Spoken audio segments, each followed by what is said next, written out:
A birthday celebration was held for Dylan Rounds this week, but the 20-year-old was nowhere to be seen. What's happening behind the scenes, and why do I think it's going to take somebody other than law enforcement to find his body?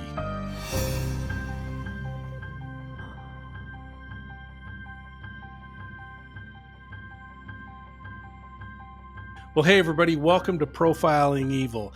Yeah, this 20-year-old hasn't been seen since he disappeared 2 months ago. Now, behind the scenes, law enforcement continues to investigate his disappearance. It's now being ruled a homicide by many people. 3 potential suspects were focused on in the beginning of this case, and people went after not only those 3, but the missing man's family, where they've been incriminated, placed under suspicion, and publicly indicted by citizen detectives, social media influencers, and some members of the media. Well, the question is, will the police ever find Dylan Rounds? Welcome to Profiling Evil, and this special edition on Dylan Rounds. Now, if you're a channel member, you received this video before anybody else. If you're not, I hope you'll consider joining our channel memberships, and please take a minute, folks, hit that like and subscribe button.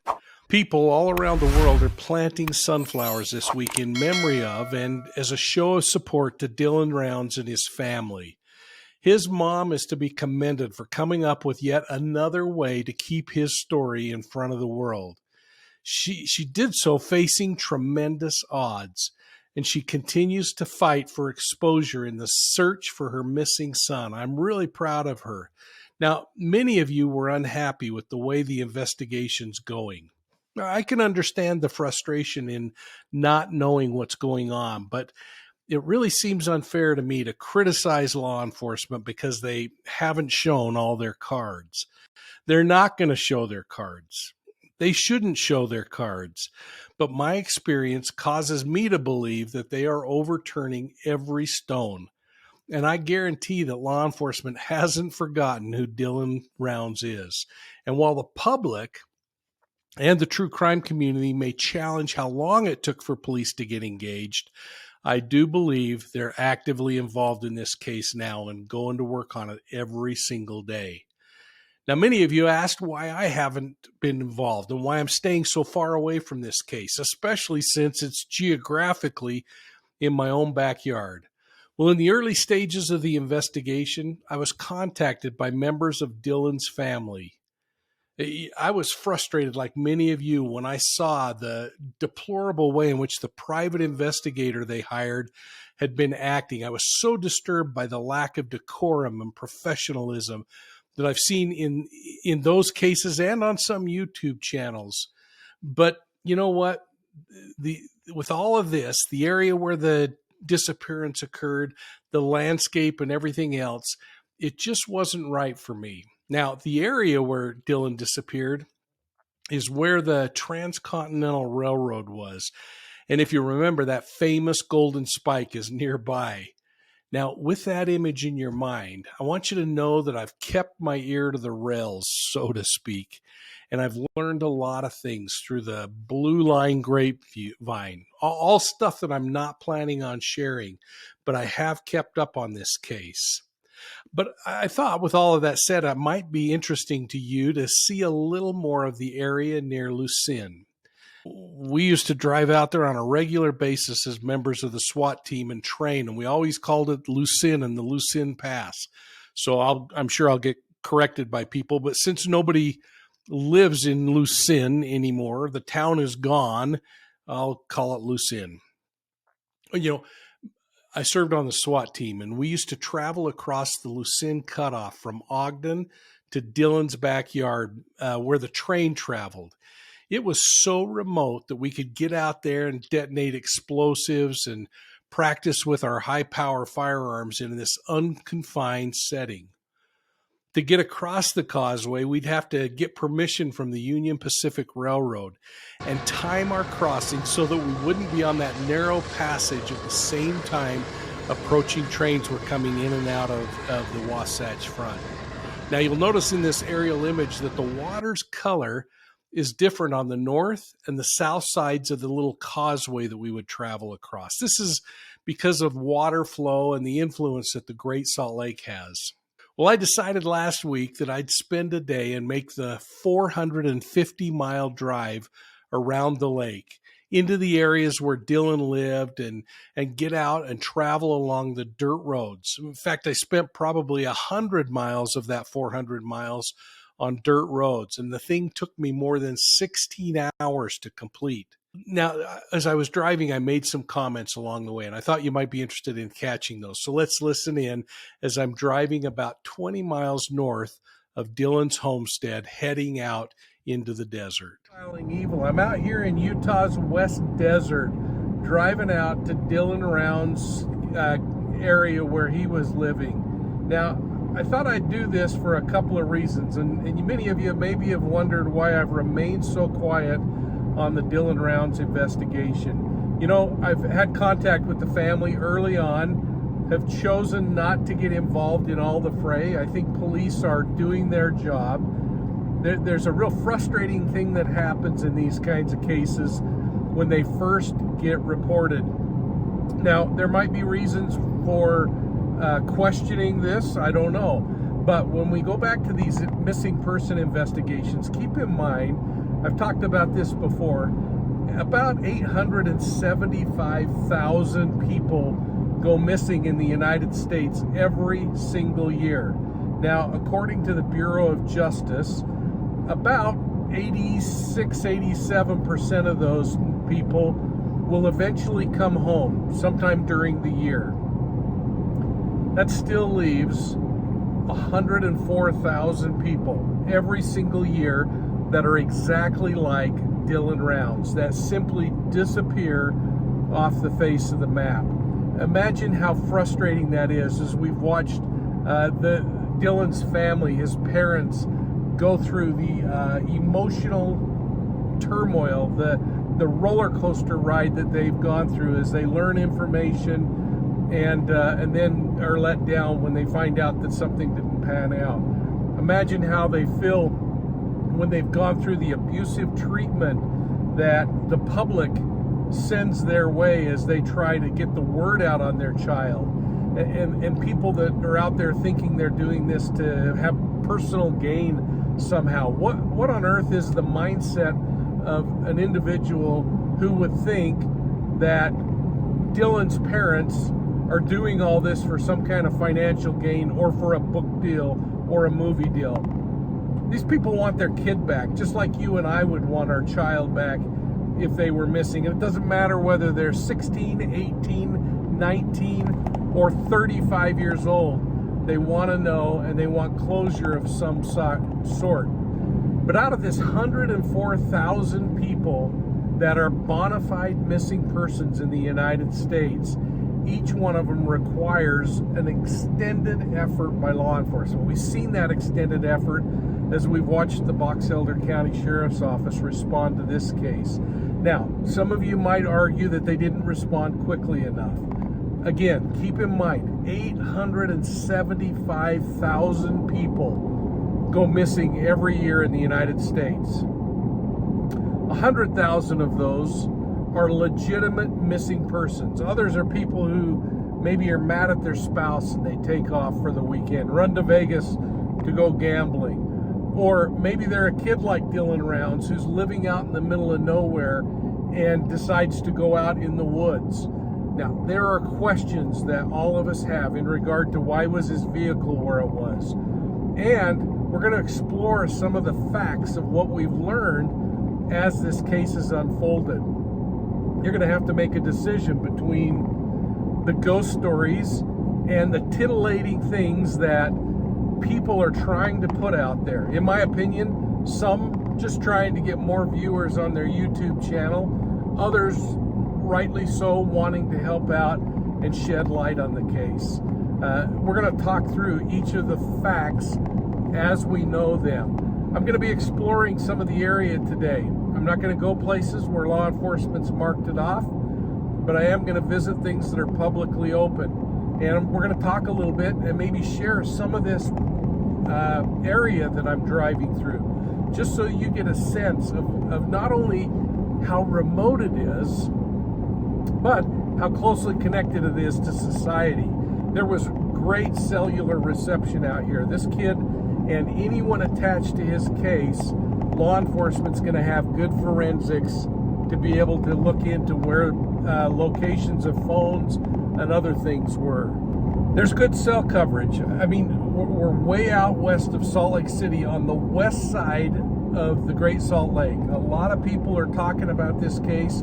A lot of people are giving very definitive reasons for what's going on, or what the area is like, or what the people are like. But we're going to just drive around and give you a sense of what it really is like out here.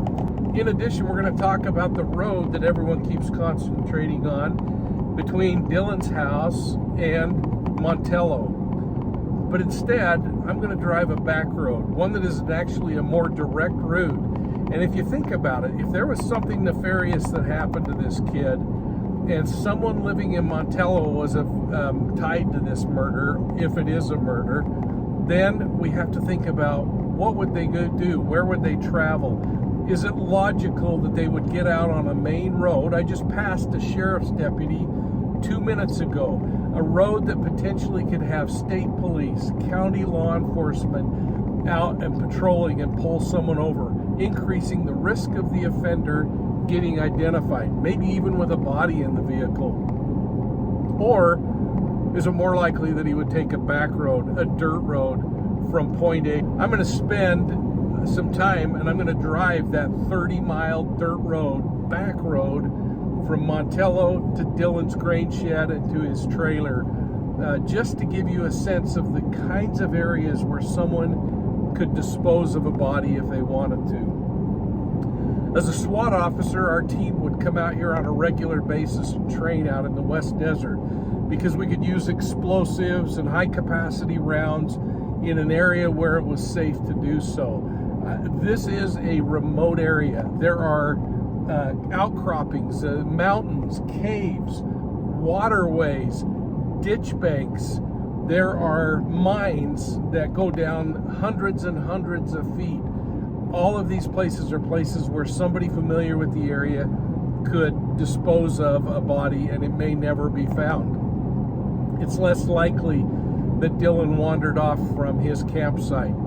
There's too much evidence suggesting that did not happen, but it's still a possibility and one that we can't discount, even without his shoes. We've seen cases over time where people have become disoriented, they've had mental health events, they've been under the influence of narcotics or drugs, and they've wandered off into the desert and died as a result of exposure. It gets really cold here at night, and it gets into the hundreds out here during the day. So this thing is just wide open for possibilities. That's why we're going to focus on facts and the things that we know. And hopefully each of you will start to theorize based on what we factually know, not what sounds really kind of intriguing or sensational. And frankly, folks, we're going to just think this thing through and wonder if there are other possibilities that maybe aren't quite as tantalizing as some of these wild rumors that are going around. My hope is that you'll focus on the reasonableness and what's probable, not what's possible, because the possibilities are endless, and that is going to keep YouTubers alive for an awfully long time. My goal, I don't want to do anything more than help you understand the facts as we know them to this point. So stay tuned and we'll look around a little further. Let's take a few moments and retrace what we know. And much of this information, folks, comes from interviews that the family has done, including a recent interview Dylan's mother did on my buddy Duty Ron's channel just last night. Ron, you did a great job on that video last night. Thanks for getting this extended coverage. Now, the timeline starts back in April of 2022, when family members state that Dylan had a disagreement with a part-time ranch hand who was working on his farm with him. The ranch hand was questioning Dylan's work priorities, and remember, Dylan's the boss. They argued about it, and Dylan terminated their working relationship, and they went their separate ways. Well, it was about this same time that Dylan's family recalls his mom getting a strange phone call from Dylan where he talked about this weird guy out in the middle of nowhere that was walking barefooted and bloody along one of the many back roads that are out there. The guy was later identified as Chase, who many citizen detectives focus in on as a suspect in Dylan's disappearance. Now, Chase had a troubling past. In fact, I remember cases, including a SWAT call, where he faced criminal charges, but they weren't related to Dylan's case, and he gets arrested later in regard to other kinds of charges, but not dealing with Dylan's case. Now, just a few days ago, media reports and Dylan's mom indicate that official sources, including her source at the FBI, have indicated that Chase was never a suspect in Dylan's disappearance. Now, the local sheriff's office, in a press release, said that Dylan had some financial transactions that he made in and around Montello on Thursday, May 26th. That was the same day the missing man had his last telephone conversation with his mother and father. Now, on the following day, Friday, May 27th, there was an unconfirmed sighting of Dylan in Montello, but the source and the validity are not documented anywhere other than in hearsay testimony. So again, I don't know how true that is. But we do know that on Saturday, May 28th, Dylan had a phone conversation with his grandmother at 6:51 a.m. That's when he told his grandmother that he was rushing out to get his grain truck into a shed and out of the rain so that it didn't ruin the grain. If that grain gets wet, it's really difficult to plant and frankly impossible to get any success out of it. The grain shed was located about 5 miles west of Dylan's farm, and the Elko County Sheriff's investigators confirmed that his cell phone data supported this claim that he was in that area. This is a perfect time to point out how good the cellular phone coverage is out in that area. Now, a lot of you have wondered how accurate it could be that far from the populated Wasatch Front, Salt Lake City, Ogden, Brigham City, and on up through there. Well, on this map I'm showing you, you can see where the cell towers are located. And it's really important to note that the height of the Rocky Mountains is so tall, those mountains that border the Wasatch Front, that many of the cell towers up there can also effectively reach out to Dylan's farm. I watched my own cellular signal quite closely while I drove around, just so I could get a sense of how troubling that might or might not be. I only experienced a loss of signal one time when I was in the bottom of a small wash, just a little bit northeast of the Lucin water tanks. Hey everybody, it's Mike from Profiling Evil. I've been studying criminal behavior for more than 40 years, and one of my favorite research tools is Truth Finder. It's online, and you're not going to believe the information stored there. So if you want to know more about that new neighbor, your babysitter, or your next online date, give Truth Finder a try. I'm including a link below with special discount pricing. You got to click the link to get it, and then enter EVIL10 at checkout. We're an affiliate, which means we get a small commission, enough to buy a small Diet Dr. Pepper, but you can cancel at any time. Thanks for listening today. In many places, I had full bars. Now let's return to this timeline. And remember, the family got concerned on Sunday, May 29th, when Dylan didn't call his grandmother back. There was conversation back and forth, and locals in the area, including two men that we've talked about, began searching. And by Monday, May 30th, the family was worried enough that they drove down to join in the search. On their drive down, they filed a missing persons report with the Box Elder County Sheriff's Office. That's on the Utah side of the border. And you need to know that Dylan lived on the Utah side of the border. Montello is on just over the border into Nevada. After they arrived, the family started searching the area, and they discovered a couple of things that were really troubling to them, such as Dylan's unattended truck that was out parked near his trailer. They found it really odd that Dylan's truck was washed, but they were more alarmed that his seat was pulled forward, getting it much closer to the steering wheel. And they said that just didn't make sense to them. Now, I've talked about in other short videos that there are explanations for that. He could have been sliding the seat forward to get something under the seat, or he could have scooted it forward for some other reason. Or it could be, as some have suspected, that someone who was shorter than Dylan drove his vehicle and left it there. Don't know the answer to that. But as they searched the area, they also located Dylan's boots behind a pile of dirt near the grain truck. There are all kinds of theories that are surfacing with this information regarding whether there was blood on the boot or not.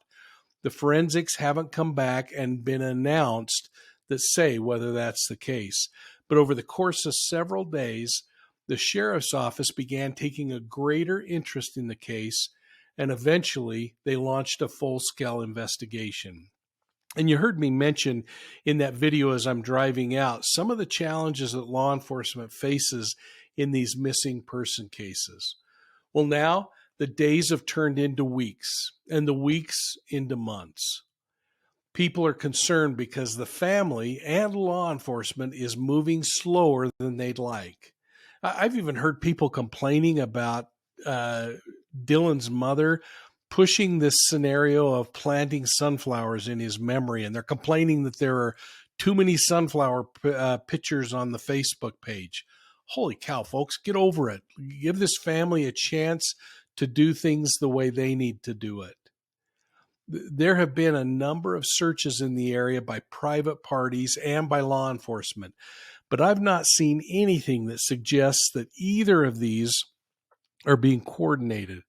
And it causes me to think that it's getting a whole lot less likely that an organized search is going to be mounted, or that law enforcement will ever find Dylan through their own searching, unless a suspect or a confidential informant tells them where Dylan's body is. Now, I thought you might be interested in just how big this area is, so I created this map to show you how I would propose that they search the area. Let's look at that.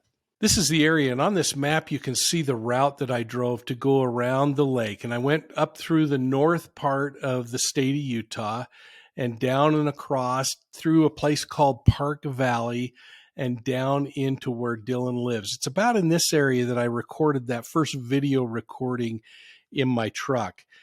As I neared the exit from the highway onto a dirt road to go out to Lucin, I noticed a couple of things that were really interesting. Number one is the old train bed and the fact that the area is no longer occupied. There are a few homesteaders out in the area, but that's about it. But in this area, the area is massive. There are literally hundreds of square miles of area that need to be searched. And it is rugged country, as you can see by looking at this map here. Now, folks, there were two locations that are kind of interesting, and I called my friends over at Black Sky, and I had them send a satellite over and capture an image of Dylan's farm on the right, and on the left, the grain shed. And you'll notice it's about 5 miles between those 2 points. I did this for a couple of reasons, because it gave me an idea of before and after, but it also helped me to understand the terrain on the days that Dylan disappeared. You can see that there are a lot of ravines and other places where this young man could have disappeared or been buried and never seen again. You know, when I was finished checking this area, I realized just how massive it was. I hope looking at this map helps you. And again, as I look at it, I want to just show you that I drove up to the north and around the lake, down a dirt road, almost 100 miles on dirt road, coming out near Wendover, Utah, Wendover, Nevada. And then I took the highway back into Salt Lake City. Another thing that I found really interesting, though, while I was out there, is that in the city of Montello, I've heard people on some YouTube channels claiming how many sex offenders live there. I've heard that there have been as many as dozens of sex offenders living there. When I checked on the Elko County Sheriff's Office website today for the number of sex offenders living in the city and in Truth Finder, a program that I use a lot here at Profiling Evil, I discovered that they are only showing one sex offender living in the city, but I did find another record that indicated the location of 4 sex offenders as shown on this map here. But 4 even is not that many, and it certainly isn't as egregious as some people have tried to make it sound. Now, if they can show that that's true, I would certainly retract that. But again, going to an official source, the Elko County Sheriff's Office, today I only saw one sex offender listed in the city of Montello, Nevada. I find that kind of significant. Well, it was clear as I drove around Dylan's farm and the area where he was last seen that, again, there are literally hundreds of square miles of open countryside, back roads, ditches, crevices, outcroppings, hills, mountains, valleys, abandoned mines, and many other places where a body could be hidden. Just to the south of Dylan's last known location, there's a local attraction called the Sun Tunnels. They're pretty cool. They actually are this artistic work of a woman named Nancy Holt, who died about 8 years ago. The 4 concrete cylinders are about 18 feet long and 9 feet in diameter, but they're arranged so that you can look through them in a tunnel, almost like a telescope. And there you can peer through those 2 tunnels, and during the summer and winter solstice, see the sun perfectly in the middle.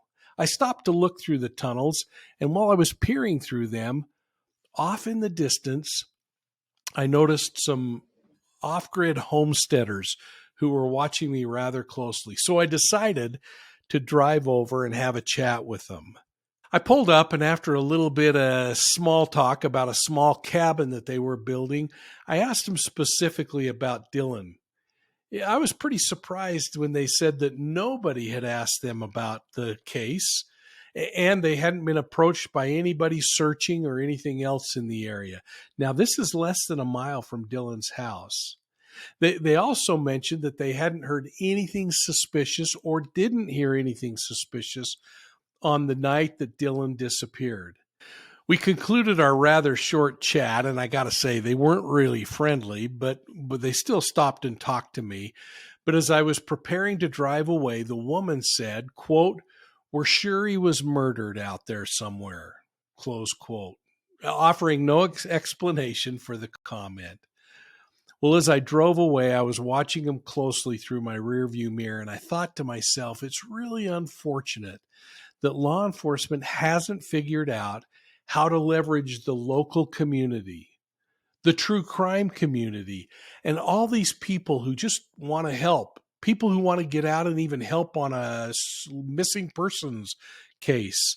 You know, I created a simple grid map, a place where law enforcement could go in and assign people certain areas to check. And as those areas are checked, it could be checked off and cleared on a map so that they knew every single area that was searched. Geographically, those could be large areas or small areas, depending on the amount of brush that was in the area or the number of ravines.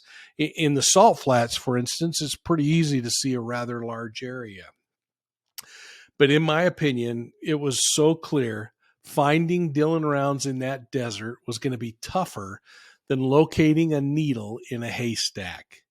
And I don't think law enforcement has enough resources to find him on their own, unless, again, like I said earlier, they receive a tip from somebody who says they know where his body's located.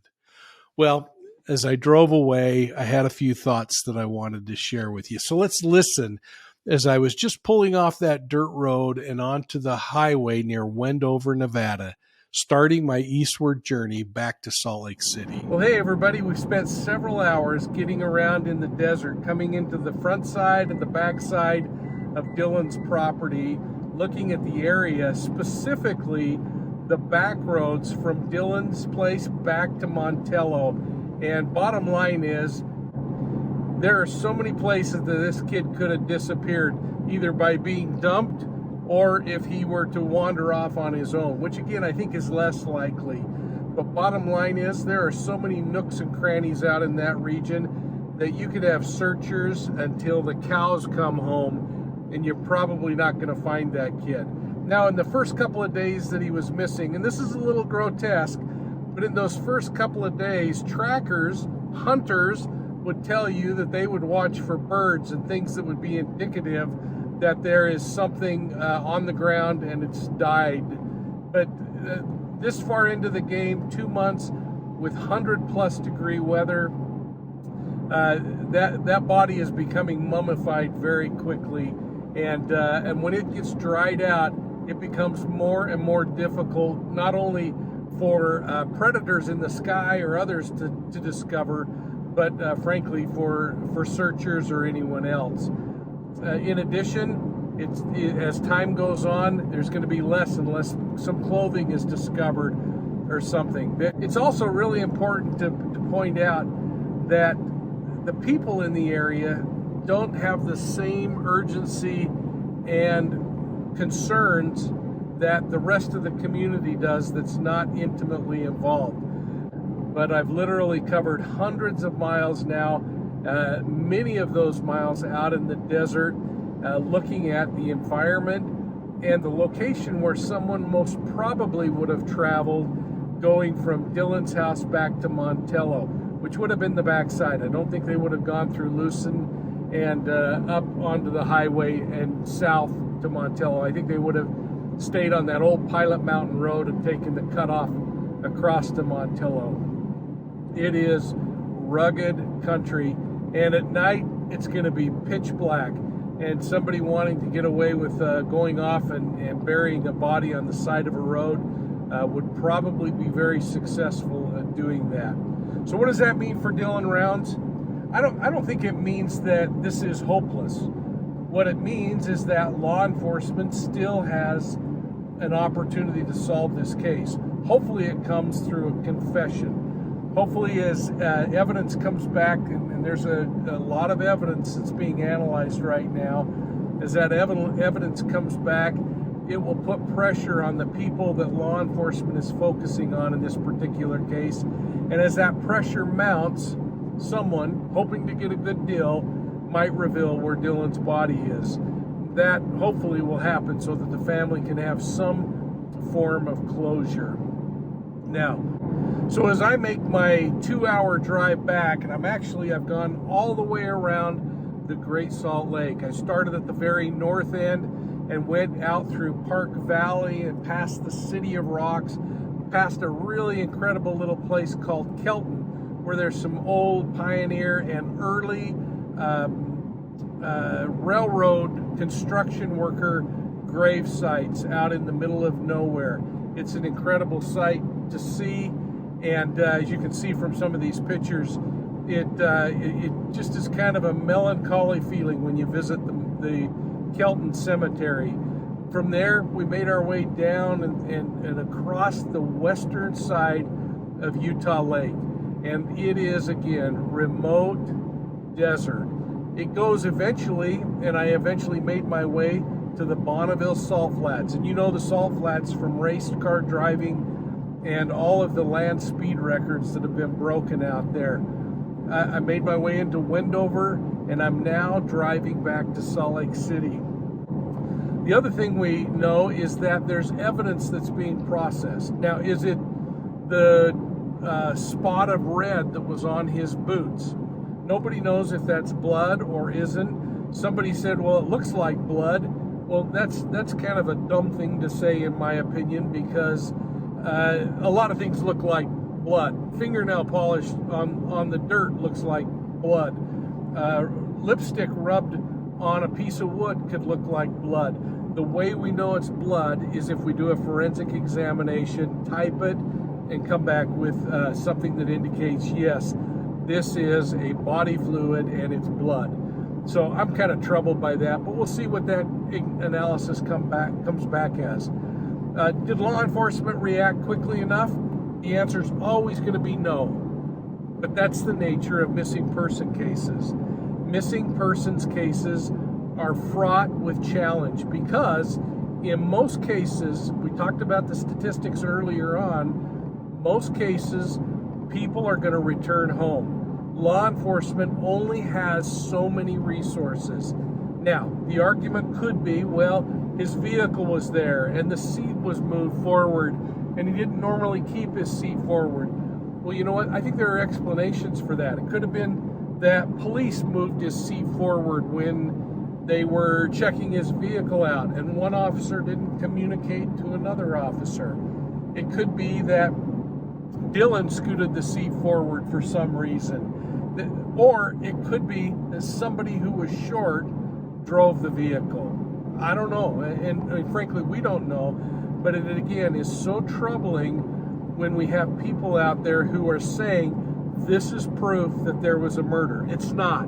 It's just another piece of evidence that needs to be examined and then compared against other pieces of evidence that are coming in. Should police have made interviews and secured the home and started doing crime scene analysis earlier? Well, absolutely, with hindsight. But again, think about this.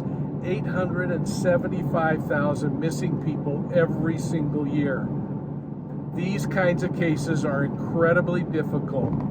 Now, law enforcement, on one hand, it gets frustrated because the public goes out and starts looking. I still congratulate Dylan's parents for getting people involved. Those things should happen, and families should be complimented for going forward. And if law enforcement doesn't like it, get over it or get involved in the case sooner. That's the reality of this thing. And if it was my son missing or my daughter missing, I guarantee, folks, I'd be pulling every resource I could unless law enforcement was fully engaged. Now that brings up another point of why I have been so quiet in this particular case. I believe law enforcement is on top of this case. I don't believe all the ghost stories that are going on out there. I believe that they have information that none of us know about that is going to drive the direction of this case. And I have great hope that they'll be able to bring it to resolution. Frankly, I don't have hope that Dylan Round's body will be discovered or recovered. It certainly, in my opinion, won't be by any kind of a police search at this point, even a dedicated search at this point. And I think what will happen is somebody riding their four-wheelers out in the desert, goofing around, is going to one day stumble across this kid. Or they're going to go into one of those mini mine shafts that are in the area, or a waterway is going to dry up, or something is going to happen that exposes him, but it's going to be an accidental find, not a planned search, in my opinion. I hope I'm wrong. I think that we're going to see law enforcement move forward eventually with a no-body homicide prosecution case. And the reason I say that is undoubtedly they have evidence to support that. Now, is it possible that some of the ghost stories that are being spread about on other YouTube channels is true? Absolutely is. And I don't want to discount them for what they're doing or for their motivation. I want to hope that all of them really want to see Dylan Rounds rescued, brought home, buried properly if he's deceased. But the reality is, in the same light, I've stayed away from this because I don't want to be a part of the fray that creates more noise than is necessary in an investigation like this. I hope you've enjoyed kind of reviewing this case with me in this manner and looking at some of the area out there to get a better sense. I don't know of anyone other than maybe Marcus Ortiz at Salt Lake television station that have been out on the ground in Montello. Now, I have seen a few YouTubers who have drove through the area and talked to people and done a little researching, and that's really cool that they got there. Because I'm familiar with the area, I wanted to get out and look around myself and just help you understand how big it is. We got to cut the people that choose to live out in the desert some slack. We got to cut the homesteaders some slack and never cut slack to offenders who prey upon others. Hey, thanks so much for watching Profiling Evil. Well, what do you think, folks? I mean, what happened to Dylan Rounds and where is his body? You know, until police solve this one, I think he's going to remain hidden. The West Desert is vast, it's unforgiving, and it's treacherous. And I've heard a lot of people saying a lot of things about the area, but I haven't heard of many that have physically been out there and looked around. I have many, many times before Dylan Rounds, and one time just a few days ago since his disappearance. But this area is also a place that's frequented by ATV enthusiasts who love to just get out and explore. And I really believe this is how Dylan Rounds is eventually going to be located. Somebody is going to be out just bumbling along in the desert and stumble across his location, whether he's buried and dug up by an animal or whether he just happens to be laying out in the middle of nowhere. Then I hope that the evidence uncovered will strengthen law enforcement's case and bring justice to Dylan and his family. I want to thank you for watching Profiling Evil in this special edition. You can find Profiling Evil on YouTube, Facebook, Instagram, and Twitter. And if you're one of those guys that likes podcasts, make sure you're checking us out on your favorite podcast platform. And please, folks, consider joining our channel memberships. We appreciate the financial support, and it helps us continue to pay the bills so we can keep pushing content out on Profiling Evil. You know, in a couple of weeks, we're going to be launching the second series of the Academy level. It's only available to channel members first, so I hope you'll sign up. And thanks again. We'll see you all soon at the next crime scene.